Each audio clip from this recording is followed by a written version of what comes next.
Sir नमस्कार तुम्हाला. Sir तुम्हाला असं का वाटतं की तुम्ही योग्य उमेदवार आहात किंवा तुम्हाला कल्याणमधील जनतेने का निवडून द्यावे?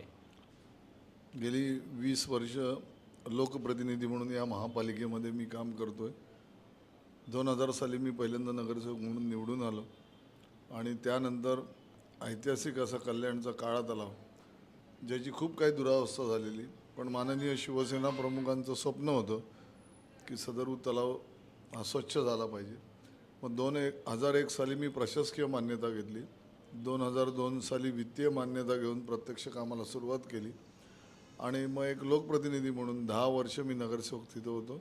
त्यावेळी मी त्या तलावाचं सुशोभीकरण केलं. तर माझं असं म्हणणं आहे की एक नगरसेवक म्हणून मला एका वार्डापुरतं काम करायला मिळालं, परंतु आज आमदार म्हणून मी आमदारकीचा उमेदवार म्हणून मी या कल्याण पश्चिममधून लढतो आहे. एका मोठ्या कॅनव्हसवरती विकास करण्याची मला संधी आता आहे आणि ती संधी आपण साधली पाहिजे. गेल्या अनेक वर्षामध्ये मुंबई विद्यापीठाच्या उपकेंद्राचं विस्तारीकरण झालेलं नाही.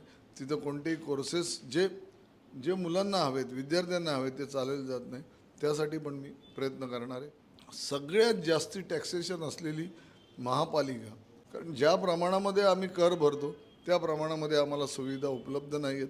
त्यामुळे मुंबईमध्ये जर 500 फुटाच्या घराला करमाफी मिळत असेल तर माझं अशी प्रामाणिक इच्छा आहे की आमच्या कल्याण क्षेत्रामध्ये, म्हणजे या महापालिका क्षेत्रामध्ये 300 स्क्वेअर फीटच्या लोकांना तर टॅक्स माफी मिळावी, यासाठी पण मी प्रयत्न करणार आहे.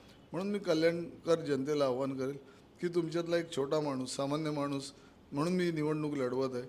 तर या सगळ्या समस्या गेली अनेक वर्षे आम्ही याच्यावरती काम करतो आहे, तर ह्या कुठेतरी सुटल्या पाहिजेत.